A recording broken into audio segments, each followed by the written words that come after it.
मैं अभी अभी कॉफी परोस रही थी कि फोन बज उठा। यह मेरे पायलट बेटे आकाश का फोन था। माँ, मुझे जल्दी से बताओ, क्या भाभी करुणा घर पर है? मैंने बिना सोचे समझे जवाब दिया, हाँ, वह अभी अभी नहाने गई है। दूसरी तरफ चुप्पी छा गई। फिर वह बड़बड़ाया, असंभव, वह अभी अभी दिल्ली में मेरे विमान में दुबई के लिए सवार हुई है। ठीक उसी पल मैंने अपने पीछे कदमों की आहट सुनी, और यह कोई ऐसा व्यक्ति नहीं था जिसकी मुझे उम्मीद थी। लेकिन इससे पहले कि हम आगे बढ़ें, कृपया पुष्टि करें कि आपने चैनल को सब्सक्राइब कर लिया है और टिप्पणियों में लिखें कि आप यह वीडियो कहां से देख रहे हैं। हमें यह जानकर खुशी होती है कि हमारी कहानियां कितनी दूर तक पहुंच रही हैं। मेरा नाम वीणा है। मैं 57 साल की हूं और पुणे के बाहरी इलाके में एक साधारण घर में रहती हूं। मेरे पति रवि का 8 साल पहले निधन हो गया था, जिससे मुझे अपने 2 बेटे राजेश और आकाश के साथ छोड़ गए। राजेश, बड़ा बेटा, एक आर्किटेक्ट है जिसकी शादी करुणा से हुई है, जिसके साथ उसका एक 6 साल का बेटा अंकित है। आकाश, मेरा छोटा बेटा, पायलट बन गया है और हमेशा दुनिया भर में यात्रा करता रहता है। यह मेरी शांत और खुशहाल जिंदगी थी, जब तक कि कुछ छोटी मोटी अजीब चीजें होने लगीं। ऐसे विवरण जिन्हें मैं नजरअंदाज करने की कोशिश करती थी, लेकिन जो घर के कोनों में धूल की तरह जमा होते चले गए।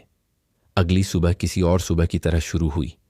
ताज़ी कॉफी की सुगंध रसोई को भर रही थी, जबकि मैं नाश्ते के बर्तन धो रही थी। राजेश पहले ही अपने ऑफिस के लिए निकल चुका था, जिससे घर में खामोशी थी। अंकित को स्कूल बस ले जा चुकी थी। उसका डायनासोर वाला बैग उसकी पीठ पर झूल रहा था, क्योंकि वह गाड़ी की खिड़की से मुझे हाथ हिला रहा था। करुणा अभी अभी सीढ़ियां चढ़ी थी, अपनी मधुर आवाज में कह रही थी, मैं जल्दी से नहाने जा रही हूं सास।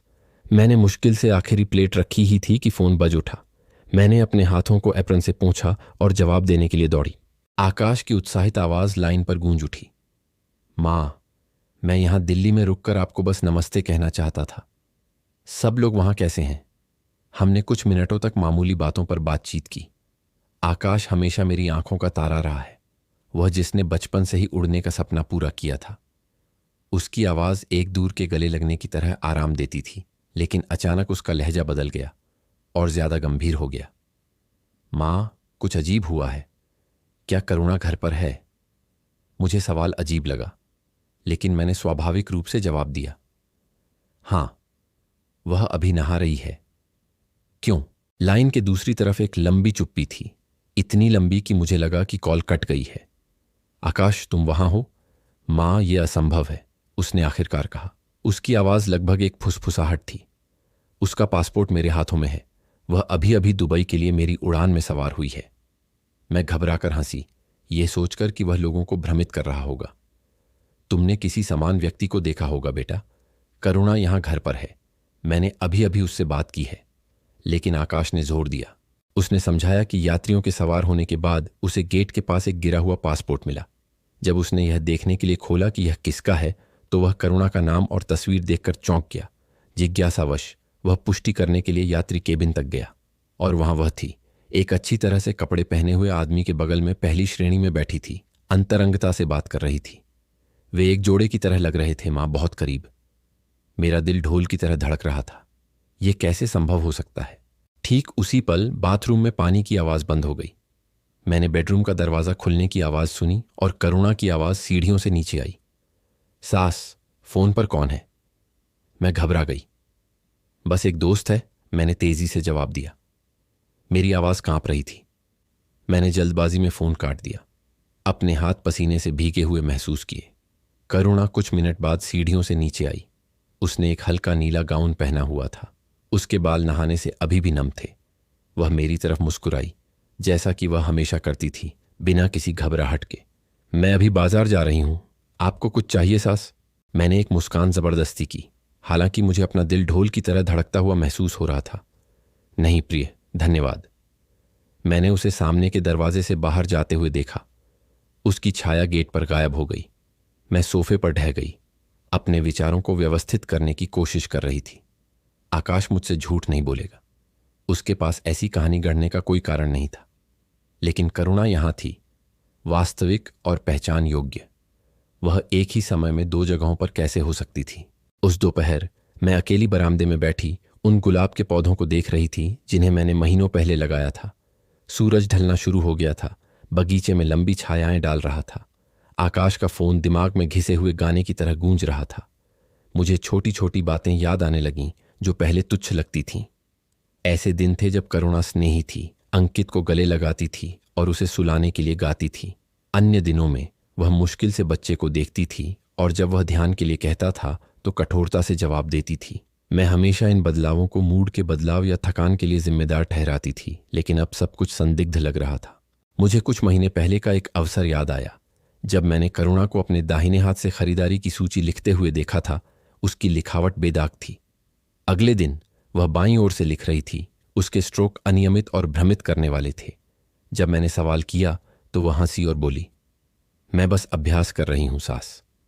मैंने बिना ज्यादा सोचे समझे स्पष्टीकरण स्वीकार कर लिया, लेकिन अब वह विवरण एक पहेली के एक महत्वपूर्ण टुकड़े की तरह वापस आ रहा था।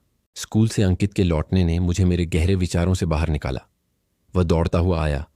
उसका बैग झूल रहा था। उसकी आंखें उत्साह से चमक रही थीं। दादी, टीचर ने आज मेरी ड्राइंग की तारीफ की। मैंने उसे कसकर गले लगाया। अपनी शांति बनाए रखने की कोशिश कर रही थी। अंकित ने अपनी कॉपी बैग से निकाली और मुझे 2 अलग अलग पन्ने दिखाए। एक में अंकित की नोटबुक में एक तरफ सुंदर व्यवस्थित लिखावट थी, दूसरी तरफ लिखावट टेढ़ी मेढ़ी और अनाड़ी थी। कल मां ने सुंदर अक्षरों में मेरी मदद की थी। आज उन्होंने दूसरे हाथ से खराब लिखावट में लिखा। ऐसा क्यों दादी? मेरे पोते के मासूम शब्द मेरे दिल में एक छुरी की तरह चुभ गए। मैंने अपनी चिंता छिपाने की कोशिश की। कहा कि शायद उसकी मां उस दिन थकी हुई थी, लेकिन अंकित उसी ईमानदारी से पूछता रहा जो केवल बच्चों में होती है। दादी, कभी कभी मां मुझे बहुत जोर से गले लगाती है और कहती हैं कि वह मुझसे प्यार करती है। दूसरे दिनों में वह मेरी तरफ देखती भी नहीं है। ऐसा क्यों? मुझे कुछ समझ नहीं आया कि क्या जवाब दूं। मैंने बस उसे और जोर से गले लगाया। मेरा दिल टूट रहा था। मेरे परिवार के साथ क्या हो रहा था? करुणा क्या भयानक रहस्य छिपा रही थी? और सबसे बुरा, मैं अपने बेटे और पोते को इस रहस्य से कैसे बचाऊंगी जो मेरे ही घर की छत के नीचे खुल रहा था। हमारे पल में रुकावट डालते हुए घंटी बजी। यह मेरी पड़ोसी श्रीमती हेमा थी, जो एक थाली पकड़े हुए थी जिसे करुणा ने एक दिन पहले उनके लिए लाया था। वीणा, तुम्हारी बहू इतनी दयालु है, लेकिन मैंने कुछ अजीब देखा। कल उसने मुझे बाएं हाथ से थाली दी, लेकिन क्या तुमने मुझे एक बार नहीं बताया था कि वह दाहिने हाथ से काम करती है? या शायद वह दोनों हाथों का उपयोग करती है? मेरा पेट गदगदा गया। यह सिर्फ मैं नहीं थी, दूसरे लोग भी इन विसंगतियों पर ध्यान दे रहे थे। मैंने हेमा को कॉफी के लिए आमंत्रित किया। सामान्य बातचीत बनाए रखने की कोशिश करते हुए मेरा दिमाग बवंडर की तरह घूम रहा था। जब वह चली गई, मैं एक पुरानी नोटबुक के साथ बैठ गई और उन सभी अजीब बातों को लिखना शुरू किया जो मैंने पिछले कुछ महीनों में करुणा में देखी थीं। लिखी गई हर पंक्ति एक ऐसे राक्षस को आकार देने जैसी थी जिसका सामना करने से मैं डरती थी, लेकिन अब उसे नजरअंदाज नहीं कर सकती थी। रवि के फोन के बाद 2 हफ्ते बीत चुके थे। मैं करुणा के व्यवहार में सभी बदलावों को सावधानीपूर्वक लिखती रही। मेरी नोटबुक अब टिप्पणियों से भरी थी। दोपहर 2 बजे हरी ब्लाउज में निकली, शाम 6 बजे नीली ब्लाउज में लौटी। मंगलवार अंकित के साथ स्नेही, बुधवार मुश्किल से उससे बात की। आज सब्जियां काटने के लिए दाहिने हाथ का इस्तेमाल किया, कल लिखने के लिए बाएं हाथ का। हर नोट एक ऐसे नक्शे पर एक बिंदु की तरह था जो एक भयावह मार्ग को प्रकट करना शुरू कर रहा था। मैं अब इन चिंताओं को अपने तक नहीं रख सकती थी। मुझे किसी ऐसे व्यक्ति के साथ साझा करने की आवश्यकता थी जो मुझे पागल न समझे। मैंने अपनी दशकों पुरानी दोस्त मालिनी के बारे में सोचा, वही जिसने मेरे हाथ को तब थामे रखा था जब रवि का निधन हो गया था।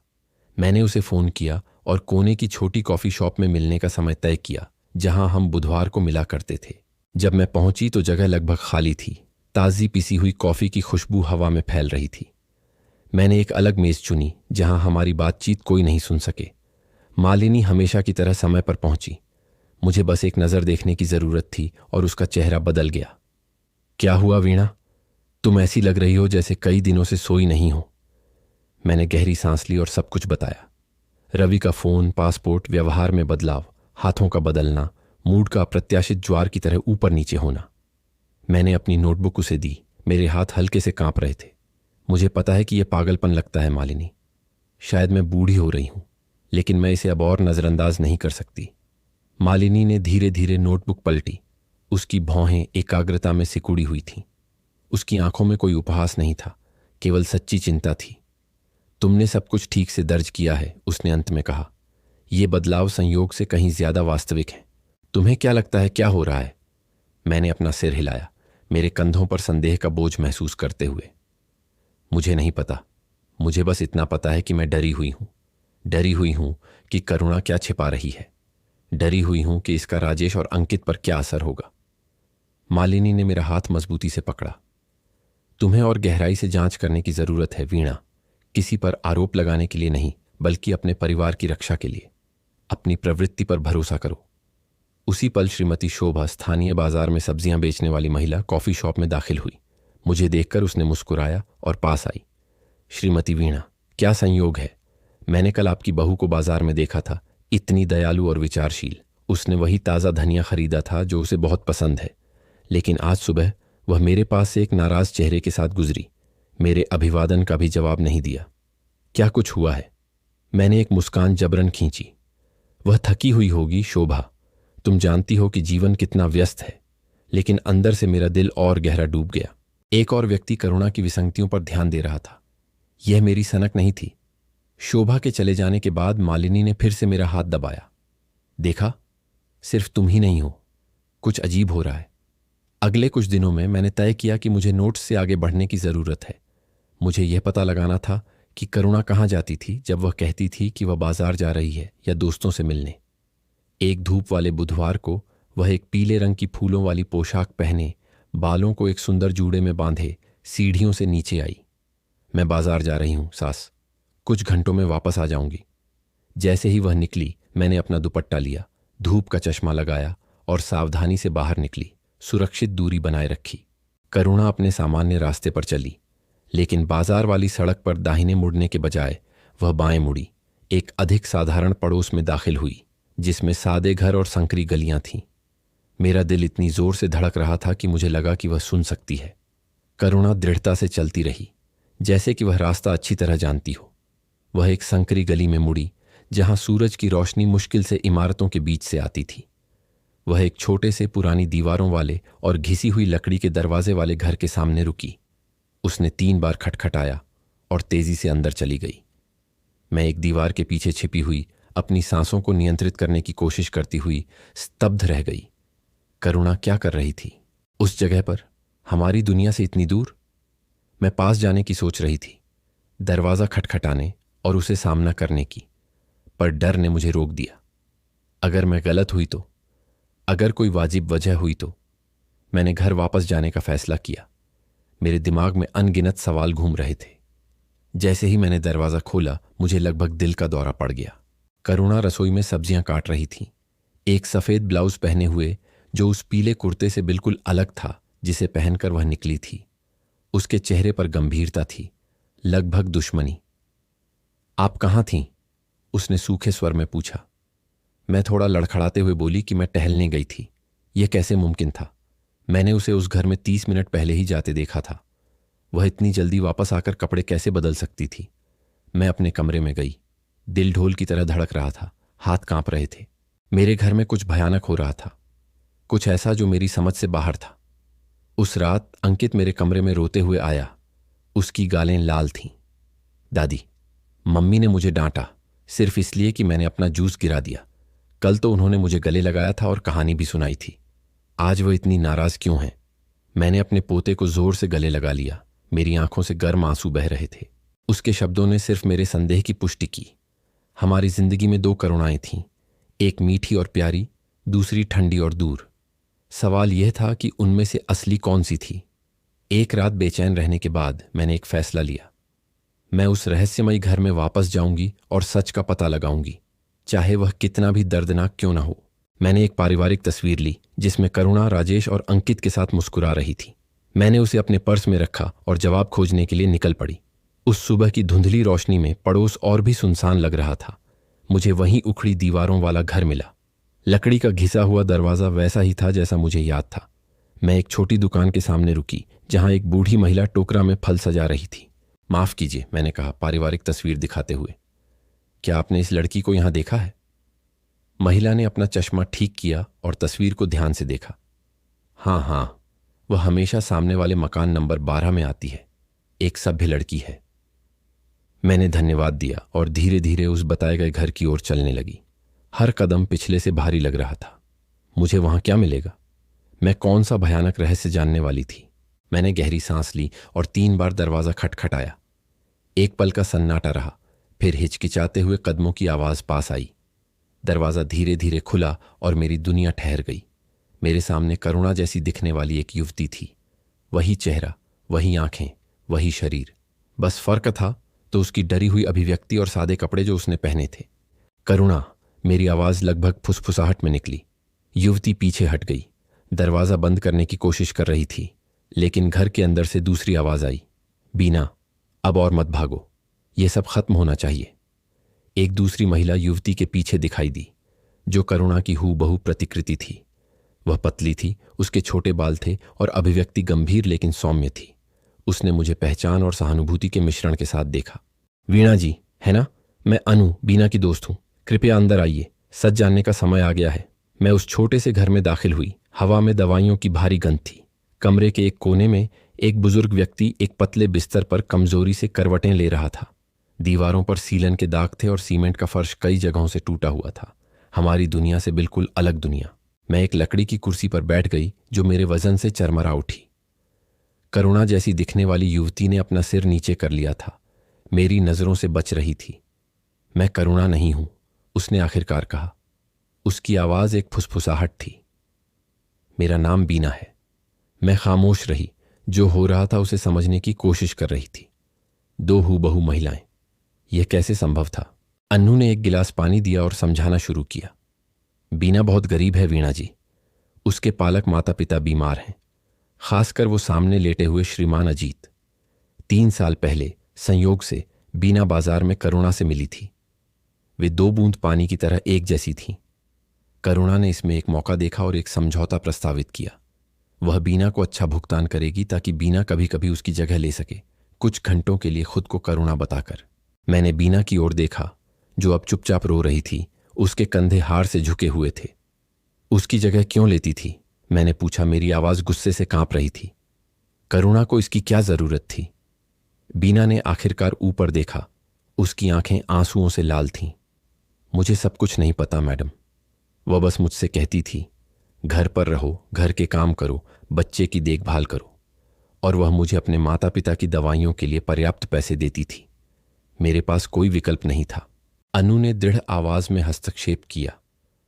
जो बीना नहीं कह रही है वह यह है कि करुणा का एक प्रेमी है, एक अमीर आदमी जिसका नाम गौरव है। वह बीना का उपयोग अपनी अनुपस्थिति को छिपाने के लिए करती है जब वह उससे मिलने जाती है। मेरे खून में ठंडक दौड़ गई। पहेली के टुकड़े आखिरकार जुड़ रहे थे। वे दिन जब करुणा ठंडी और दूर रहती थी, वे दिन थे जब बीना उसकी जगह लेती थी, किसी ऐसे व्यक्ति की नकल करने की कोशिश करती थी जिसे वह मुश्किल से जानती थी। प्यार भरे दिन तब के थे जब असली करुणा घर पर होती थी। आप इतनी हूबहू कैसे हैं? मैंने पूछा, अभी भी स्थिति पर विश्वास नहीं कर पा रही थी। तभी श्रीमान अजीत ने और जोर से करवट बदली और कमजोर आवाज में बीना को बुलाया। वह उसे बैठने में मदद करने के लिए भागी।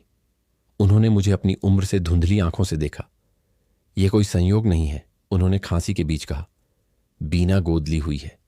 मैं और मेरी पत्नी ने उसे तब अपनाया था जब वह नवजात थी। पटरीसिया ने अपनी बात पूरी की। श्रीमान अंथोनी सीमा पर स्थित एक अस्पताल में नर्स थे। एक बहुत गरीब परिवार में जुड़वां बेटियां पैदा हुई थीं और वे दोनों को पालने में असमर्थ थे। उन्होंने एक को अपने पास रखा और दूसरी को छोड़ने जा रहे थे। श्रीमान अंथोनी को उन पर दया आई और उन्होंने उसे गोद ले लिया। मेरा दिल बैठ गया। जुड़वां बहनें। करुणा और बीना जुड़वां बहनें थीं जिन्हें जन्म के समय अलग कर दिया गया था। एक को सुविधा के साथ पाला गया, दूसरी को गरीबी में। और अब भाग्यशाली बहन अपनी मजबूर बहन का फायदा उठा रही थी। बीना करीब आई। उसका चेहरा करुणा के समान पीड़ा से सिकुड़ा हुआ था। मैंने कभी किसी को चोट पहुंचाना नहीं चाहा मैडम, मुझे बस दवाई के लिए पैसों की जरूरत थी, मुझे माफ कर दीजिए। मैं उस युवा महिला पर गुस्सा नहीं हो सकी। वह भी एक शिकार थी। असली खलनायिका करुणा थी, जिसने न केवल मेरे बेटे को धोखा दिया बल्कि अपनी ही बहन का शोषण किया, जिसके बारे में उसे पता भी नहीं था। क्या तुम्हें पता था कि तुम दोनों बहनें हो? मैंने बीना से पूछा।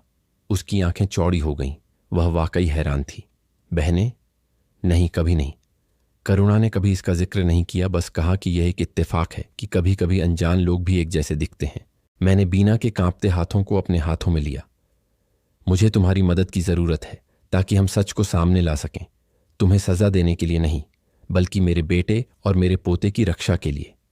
बीना झिझकी, उसकी आंखों में डर साफ था। करुणा ने मुझे धमकाया है। उसने कहा कि अगर मैंने किसी को बताया तो वह मेरे माता पिता का सब कुछ छीन लेगी। पटरीसिया ने अपनी दोस्त के कंधे पर हाथ रखा। अब इस सब को खत्म करने का समय आ गया है बीना। इस परिवार को सच जानने की जरूरत है और तुम्हें इस स्थिति से आजाद होने की जरूरत है। बहुत बातचीत के बाद बीना मेरी मदद करने के लिए राजी हो गई। हमने फोन नंबर बदले और फिर से मिलने का वादा किया ताकि राजेश को सच बताने की योजना बना सके। उस साधारण घर से बाहर निकलते हुए मुझे ऐसा महसूस हुआ जैसे मैं दुनिया का बोझ अपने कंधों पर लिए हुए थी।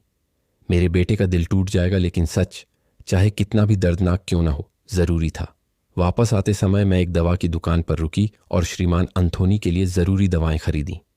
मैं उस परिवार के लिए कम से कम इतना तो कर ही सकती थी जो अनजाने में मेरे परिवार से खून के उन रिश्तों से जुड़ा था जिन्हें करुणा ने छिपाने की कोशिश की थी। घर पहुंचने पर मैंने करुणा, असली वाली को अंकित के साथ बैठक में खेलते हुए पाया।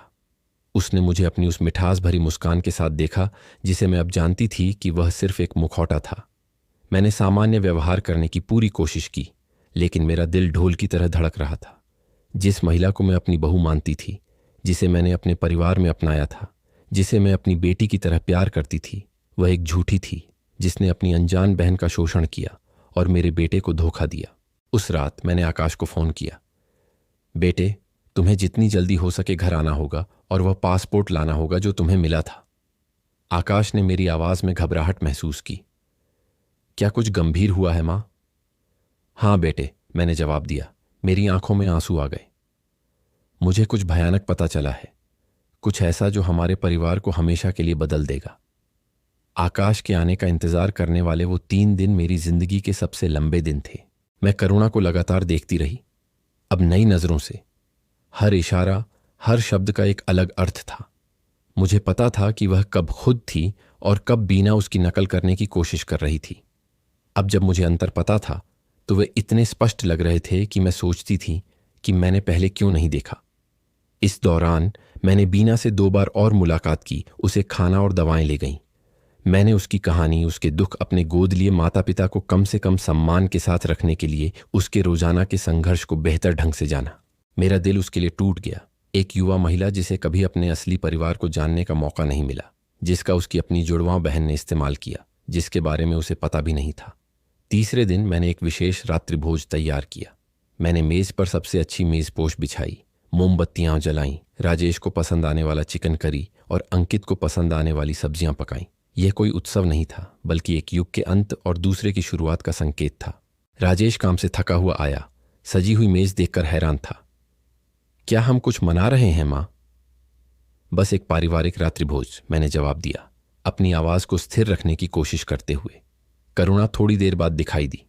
उसने एक हल्का नीला गाउन पहन रखा था जिसे मैंने बीना को पहनते हुए देखा था।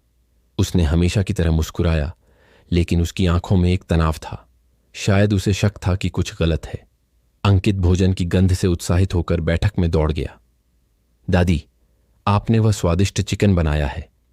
हम मेज पर बैठ गए, एक सामान्य दिखने वाला परिवार, यह नहीं जानते हुए कि कुछ ही घंटों में सब कुछ हमेशा के लिए बदल जाएगा। बातचीत सामान्य रूप से हुई। राजेश काम के बारे में बात कर रहा था, अंकित स्कूल के बारे में, और करुणा कभी कभी टिप्पणी करती हुई अपनी कांटे को थाली से खनखना रही थी। ठीक 8 बजे घंटी बजी। आकाश अंदर आया। उसके पीछे बीना थी, जिसने एक साधारण पोशाक पहन रखी थी। उसके बाल पोनीटेल में बंधे थे। कमरे में एक पत्थर जैसा सन्नाटा छा गया। अंकित ने करुणा से बीना की ओर देखा, भ्रमित होकर। 2 मां क्यों हैं? राजेश ने कांटा गिरा दिया। धातु चीनी मिट्टी से खनखनाती हुई। उसका चेहरा तुरंत पीला पड़ गया। करुणा उछलकर खड़ी हो गई, कुर्सी गिराते हुए। यह सब क्या है वीणा? यह महिला यहां क्या कर रही है? मैं शांत रही, मेज के किनारे को पकड़े हुए ताकि मैं कांप न सकूं। बैठ जाओ करुणा, हमें बहुत कुछ बात करनी है। मैंने पूरी कहानी बताना शुरू किया। आकाश का फोन, जब उसने उसे पेरिस के लिए विमान में देखा जबकि वह घर पर थी, व्यवहार में बदलाव, हाथों का बदल जाना, और अंत में बीना और धोखे की मेरी खोज। तुम और बीना जुड़वां बहनें हो, मैंने उसकी आंखों में देखते हुए कहा। जन्म के समय बिछड़ गई थी। एक गरीब परिवार जो 2 बच्चों को पाल नहीं सकता था, और तुमने किसी तरह यह पता लगा लिया, है ना? लेकिन अपनी बहन को सहारा देने की बजाय तुमने उसका फायदा उठाया ताकि तुम अपने प्रेमी से मिल सको। करुणा कांप रही थी। उसका चेहरा कभी पीला पड़ जाता तो कभी लाल। उसने इनकार करने की, चिल्लाने की, मुझे पागल कहने की कोशिश की, लेकिन आकाश आगे बढ़ा, पासपोर्ट को धड़ाके से मेज पर रखते हुए।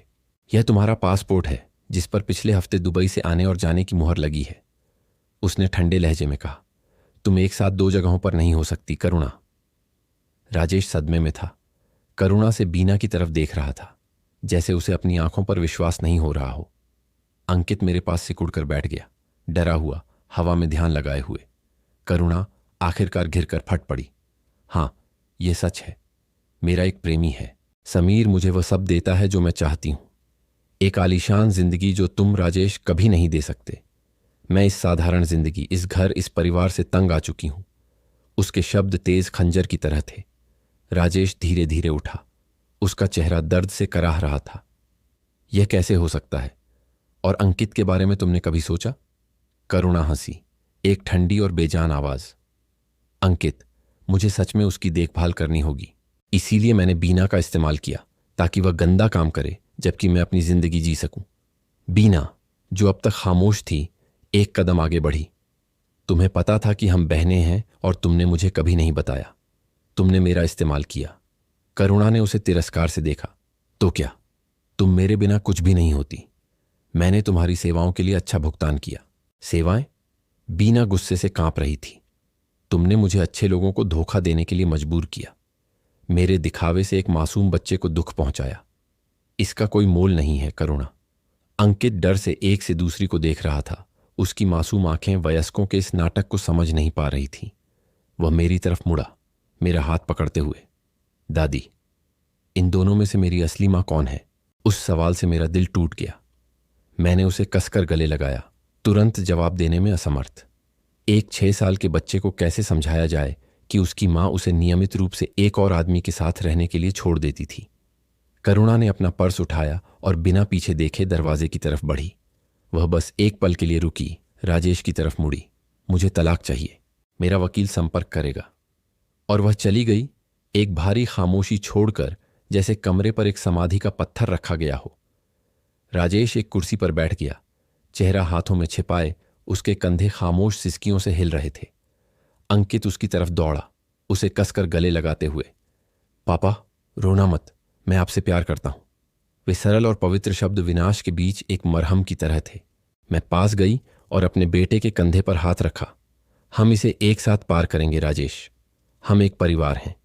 बीना खड़ी रही, अपनी जगह से हटी हुई, समझ नहीं पा रही थी कि क्या करे। मैंने उसे बैठने के लिए आमंत्रित किया। मैंने चाय की पेशकश की। उसने कांपते हाथों से स्वीकार किया। उसके चेहरे से खामोश आंसू बह रहे थे। मुझे बहुत अफसोस है, उसने बुदबुदाया। मुझे नहीं पता था, मैं नहीं चाहती थी। आकाश उसके बगल में बैठ गया, उसकी आवाज नरम थी। तुम भी इस कहानी में एक शिकार हो बीना, खुद को दोष मत दो। उस रात जब अंकित आखिरकार इतनी सारी भावनाओं से थककर सो गया, हम कमरे में बैठे, मैं, राजेश, आकाश और बीना, जैसे किसी जहाज के मलबे से बचे हुए लोग, ये समझने की कोशिश कर रहे थे कि क्या हुआ था। हमारे बीच खामोशी छाई हुई थी, भारी और दम घोंटने वाली। राजेश बीना को लगातार देख रहा था, अभी भी उस महिला से उसकी अद्भुत समानता को समझ रहा था जिसे वह जानता था। यह अविश्वसनीय है, उसने आखिरकार कहा। उसकी आवाज भारी थी। मैंने कभी ध्यान क्यों नहीं दिया? उसने सब कुछ सावधानी से योजना बनाई थी, मैंने जवाब दिया। वह बीना को केवल विशिष्ट समय पर थोड़े थोड़े समय के लिए आने के लिए कहती थी। बीना सोफे पर सिकुड़ी हुई, उसने अपनी आंसू भरी आंखें उठाईं। वह मुझे प्रशिक्षित करती थी, कैसे बात करनी है, कैसे कपड़े पहनने हैं, आप लोगों के साथ कैसा व्यवहार करना है। मैंने नकल करने की कोशिश की, लेकिन मैं कभी भी पूरी तरह से उसके जैसी नहीं हो पाई। अंकित को हमेशा पता था, राजेश ने बुदबुदाया। वह कहता था कि कभी कभी उसकी मां अलग होती थी। मैंने सोचा कि यह सिर्फ बच्चों की धारणाएं थीं। आकाश, हमेशा व्यावहारिक, ने बीना से उसकी स्थिति के बारे में पूछा। उसने अपने बीमार गोद लिए माता पिता के बारे में बताया, वित्तीय कठिनाई के बारे में, और कैसे करुणा ने उसे 3 साल पहले बाजार में गलती से पाया था और कैसे प्रारंभिक प्रस्ताव केवल एक आकस्मिक काम जैसा लगा था। शुरुआत में यह केवल कुछ घंटे थे। फिर पूरे दिन वह कहती थी कि उसे महत्वपूर्ण मामलों को सुलझाना है, कि वह अच्छा भुगतान करेगी। जब मुझे प्रेमी के बारे में पता चला तो मैं रुकना चाहती थी, लेकिन उसने सारा पैसा बंद करने की धमकी दी। मेरे माता पिता दवाइयों के लिए सार्वजनिक व्यवस्था पर निर्भर करते। मेरे पास कोई विकल्प नहीं था। राजेश ने अपने चेहरे को हाथों से ढक लिया। उस आदमी के साथ ये यात्राएं कितने समय तक चलीं? बिना हिचकिचाई। कम से कम 2 साल। पिछले कुछ महीनों में वे और अधिक बार हो गए। हर शब्द एक खंजर था। 2 साल की बेवफाई, झूठ, हेर फेर। 2 साल जिनमें हमने 2 अलग अलग महिलाओं से प्यार किया था, यह सोचते हुए कि वे केवल एक ही थीं। घंटों की दर्दनाक बातचीत के बाद मैंने बीना को मेहमानों का कमरा दिया। उसने शुरू में इनकार किया, लेकिन मैंने जोर दिया।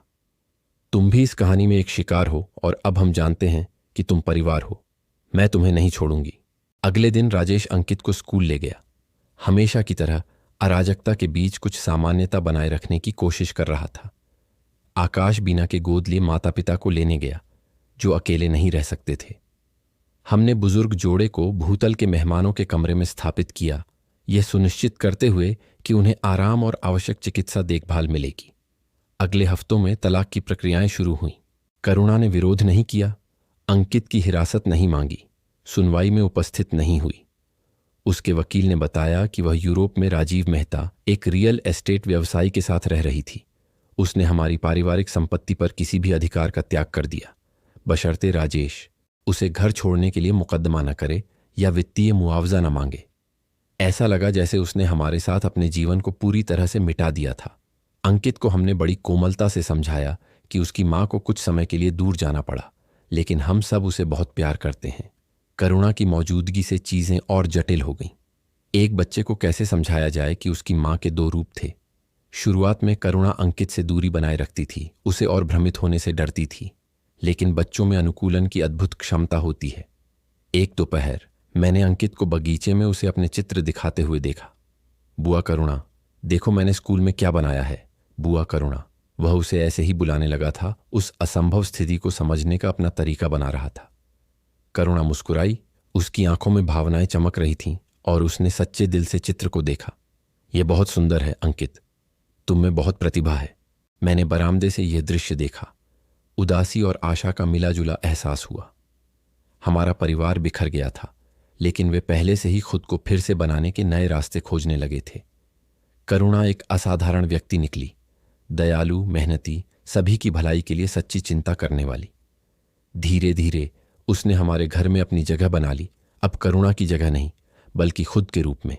उसने नर्सिंग का तकनीकी कोर्स ज्वाइन किया ताकि वह अपने गोद लिए हुए माता पिता की बेहतर देखभाल कर सके, और जब संभव हो राजेश को अंकित के साथ मदद करती थी। राजेश बदले में अपनी शादी के अंत का शोक मना रहा था। कई दिन ऐसे थे जब वह मुश्किल से बोलता था, अपने दफ्तर में बंद रहता था या काम के प्रोजेक्ट्स में डूबा रहता था। दूसरे दिनों में वह करुणा पर गुस्से में फट पड़ता था। यह सवाल करता था कि वह उसे इतने लंबे समय तक कैसे धोखा दे सकती है। ठीक होने की प्रक्रिया लंबी होगी, मुझे पता था, लेकिन वह मजबूत था। उसके पास अंकित था जिसके बारे में सोचना था, उसके पास हमारा परिवार था जो उसे सहारा देता था। रहस्योद्घाटन की रात के बाद 6 महीने बीत चुके थे। हमारे घर को एक नया संतुलन मिल गया था। करुणा के गोद लिए हुए माता पिता इलाजों के प्रति अच्छी प्रतिक्रिया दे रहे थे। अंकित फिर से हमेशा की तरह खुश बच्चा बन गया था और राजेश धीरे धीरे अपना आत्मविश्वास फिर से पा रहा था। एक रविवार दोपहर जब हम आंगन में बारबेक्यू की तैयारी कर रहे थे, मैंने कुछ ऐसा देखा जो हफ्तों से बढ़ रहा था। राजेश और करुणा के बातचीत करने का तरीका, यह सिर्फ शिष्टाचार या जबरदस्ती का साथ नहीं था। वहां कुछ और था। जिस तरह से वह मुस्कुराता था जब वह कमरे में आती थी, जिस तरह से वह हल्का सा शर्मा जाती थी जब वह अंकित के साथ उसकी मदद के लिए धन्यवाद देता था। शुरू में मुझे चिंता हुई, क्या यह सिर्फ करुणा से शारीरिक समानता थी जिसने राजेश को आकर्षित किया था? क्या यह उनमें से किसी के लिए भी स्वस्थ होगा? लेकिन उन्हें और अधिक ध्यान से देखने पर मैंने मौलिक अंतर देखे। राजेश ने करुणा को कभी भी उस गहरे सम्मान से, उस सच्ची प्रशंसा से नहीं देखा था, और करुणा को किसी के साथ भी वह आत्मविश्वास और सहजता नहीं मिली थी जो उसने उसके साथ दिखाई थी। एक शनिवार की सुबह राजेश ने मुझे अपने दफ्तर में अकेले बात करने के लिए बुलाया। वह घबराया हुआ, बेचैन लग रहा था, मेज पर कागज पलट रहा था, लेकिन उन्हें वास्तव में नहीं देख रहा था। माँ, मुझे तुम्हें कुछ बताना है, लेकिन मुझे नहीं पता कि तुम कैसी प्रतिक्रिया दोगी। मैं उसकी मेज के सामने वाली कुर्सी पर बैठ गई। पहले से ही विषय का अनुमान लगा रही थी। यह करुणा के बारे में है ना? उसने मुझे हैरानी से देखा, फिर झेंप कर मुस्कुराया। क्या मैं इतना स्पष्ट हूं? एक मां के लिए? हाँ, मैंने धीरे से जवाब दिया। राजेश ने अपने बालों में हाथ फेरा, गहरी सांस ली। मुझे पता है कि यह पागलपन लगता है। वह करुणा जैसी ही दिखती है। कोई भी सोचेगा कि मैं भ्रमित हूं, कि मैं बस एक को दूसरे से बदल रहा हूं, लेकिन ऐसा नहीं है मां। करुणा पूरी तरह से अलग है। मुझे पता है बेटा, वह सच्ची है, ईमानदार है। अंकित की देखभाल ऐसे प्यार से करती है जो करुणा ने कभी नहीं दिखाया। वह स्वार्थ के लिए काम नहीं करती, और शारीरिक रूप से एक जैसी होने के बावजूद मैं उसे पूरी तरह से अलग तरह से देखता हूं। उसने रुककर खिड़की से बाहर देखा, जहां करुणा अंकित को छोटे गमलों में बीज बोने में मदद कर रही थी। मुझे उसके लिए कुछ महसूस होने लगा है मां, और मुझे इसके लिए दोषी महसूस होता है। तलाक के बाद बहुत जल्दी है। यह बहुत अजीब है, यह देखते हुए कि वह कौन है। अंकित क्या सोचेगा? सब क्या सोचेंगे? मैंने अपने बेटे के हाथों को अपने हाथों में लिया। उसकी पीड़ा महसूस कर रही थी। राजेश, जिंदगी शायद ही कभी उन रास्तों पर चलती है जिनकी हम योजना बनाते हैं। कभी कभी सबसे बड़े आशीर्वाद सबसे अप्रत्याशित जगहों से आते हैं। अगर तुम्हारे बीच कुछ सच है तो तलाश करने से मत डरो। उसने मुझे कृतज्ञता और राहत से देखा, जैसे उसके कंधों से कोई बोझ उतर गया हो।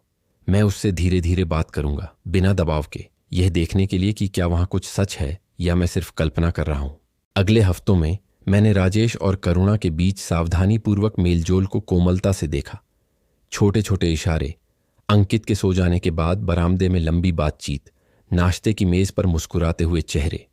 ये एक कठोर सर्दी के बाद एक बगीचे के फिर से जन्म लेने जैसा था, नाजुक लेकिन निर्विवाद रूप से जीवंत। अंकित ने अपनी तीव्र बच्चों वाली समझ के साथ भी ध्यान दिया। एक रात जब मैं उसे बिस्तर पर लिटा रही थी, उसने नींद भरी आवाज में मुझसे पूछा, दादी, क्या बुआ करुणा पापा को अपनी प्रेमिका की तरह पसंद करती हैं? मैं मुस्कुराई, उसका कंबल ठीक करते हुए। तुम ऐसा क्यों पूछते हो प्यारे? क्योंकि वे स्कूल में जूलिया के माता पिता की तरह एक दूसरे को देखते रहते हैं, और पापा तब ज्यादा मुस्कुराते हैं जब वह पास होती है। और अगर वे प्रेमिका प्रेमी होते तो तुम्हें कैसा लगता? अंकित ने एक पल के लिए सोचा। उसकी बच्चों वाली आंखें गंभीर थीं। मुझे अच्छा लगता। बुआ करुणा मुझे होमवर्क में मदद करती हैं और मुझ पर कभी चिल्लाती नहीं है। वह पापा को हंसाती है। मैंने उसके माथे को चूमा, उसकी सरल बुद्धिमत्ता से भावुक होकर। अच्छी नींद लो मेरे प्यार। 3 महीने बाद राजेश ने आधिकारिक तौर पर करुणा को अपनी प्रेमिका बनने के लिए कहा। यह एक साधारण क्षण था, बिना किसी बड़े हाव भाव के, बस एक खास रात का खाना जो उसने खुद तैयार किया था। अंकित ड्राइंग से मेज सजाने में मदद कर रहा था। करुणा खुशी के आंसू रोई, केवल प्रस्ताव के लिए नहीं बल्कि उस प्यार के लिए भी जिससे वह किया गया था, उसके वास्तविक स्वरूप को पूरी तरह से स्वीकार करने के लिए। अंकित के 7वें जन्मदिन पर हमने आंगन में एक छोटी पार्टी का आयोजन किया। बच्चे दौड़ रहे थे और खेल रहे थे। तभी आकाश 2 गिलास जूस लेकर मेरे पास आया। कौन जानता था मां, उस पूरे तूफान के बाद मैंने देखा राजेश और करुणा केक परोस रहे थे, अंकित की किसी बात पर हंस रहे थे। करुणा के दत्तक माता पिता अपनी आरामदायक कुर्सियों से यह सब देख रहे थे। श्रीमान शर्मा अब काफी हद तक ठीक हो चुके थे, सही उपचारों की वजह से। जिंदगी के रास्ते अजीब होते हैं बेटा। सच शुरुआत में चोट पहुंचा सकता है, लेकिन वह झूठ से हमेशा बेहतर होता है। देखो, सब कुछ जानने के बाद हमें क्या मिला। आकाश मुस्कुराया, मेरा हाथ दबाते हुए। आप साहसी थीं मां। कई लोग संकेतों को नजरअंदाज करना पसंद करते, सतही शांति बनाए रखते। मैंने सिर हिलाया, संदेह और डर के उन परेशान करने वाले दिनों को याद करते हुए। यह हिम्मत नहीं, प्यार था। राजेश के लिए प्यार, अंकित के लिए, हमारे परिवार के लिए। और अंत में उसी प्यार ने हमें करुणा और उसके माता पिता दिए। इसने हमें बड़ा मजबूत बनाया। उस रात जब सब चले गए थे और घर शांत था, मैं बालकनी में बैठकर तारों को देख रही थी। मैंने करुणा के बारे में सोचा। यूरोप में कहीं वह विलासिता का जीवन जी रही थी जिसकी उसे इतनी चाहत थी। क्या वह खुश होगी? क्या उसे कभी अपने बेटे या उस घर की याद आएगी जिसे उसने छोड़ दिया था?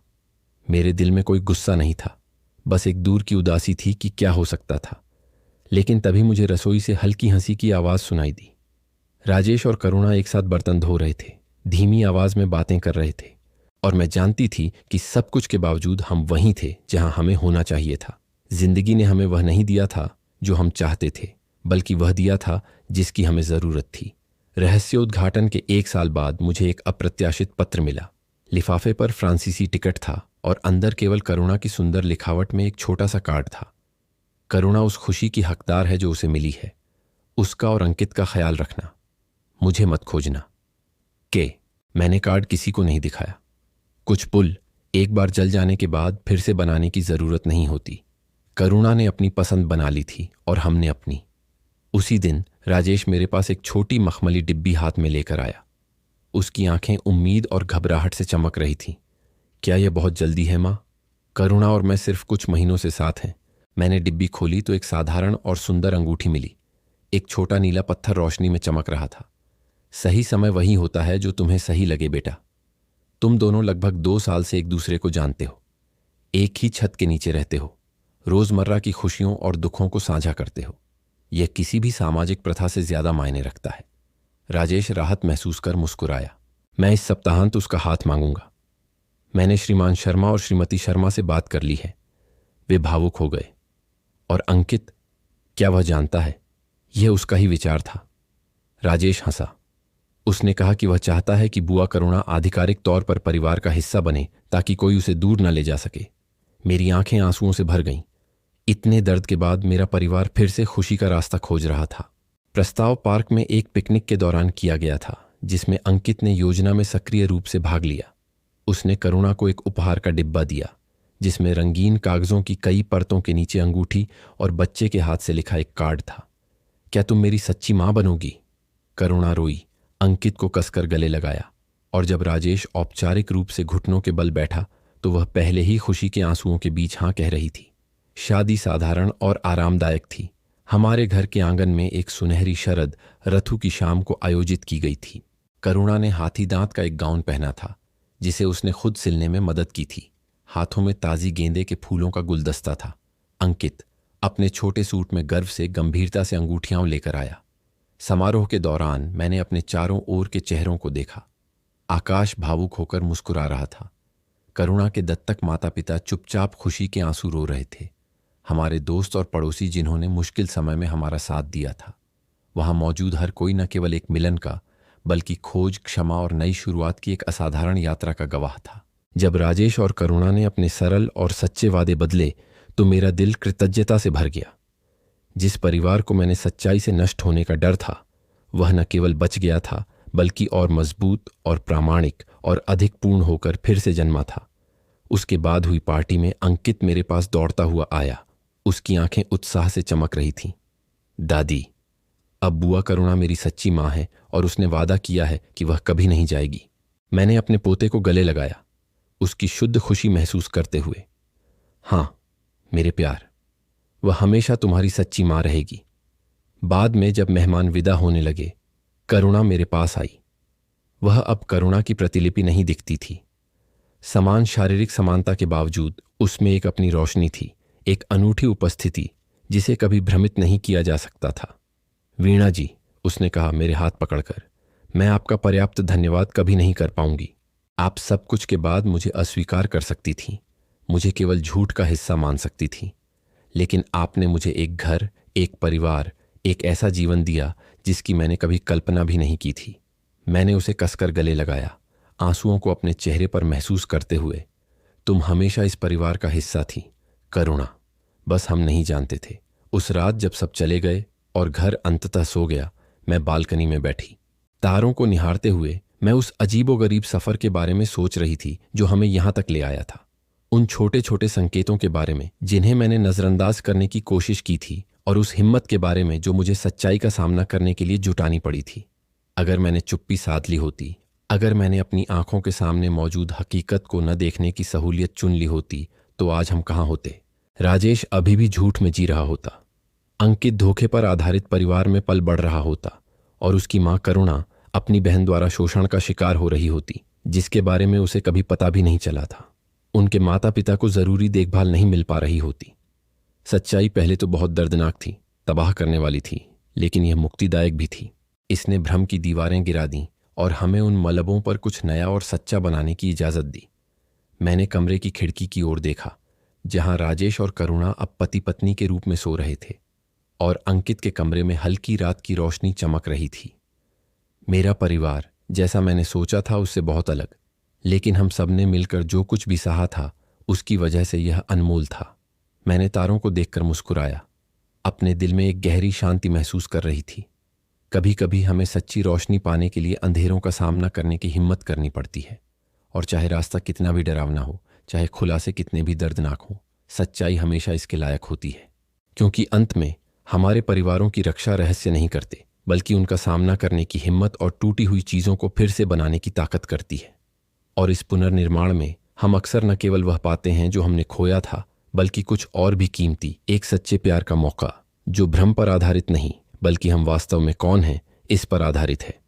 अब अगर आपको यह कहानी पसंद आई तो तुरंत स्क्रीन पर दिख रहे अगले वीडियो पर क्लिक करें, क्योंकि उसमें आप धोखे और बदले की एक ऐसी कहानी देखेंगे जैसी आपने पहले कभी नहीं देखी होगी।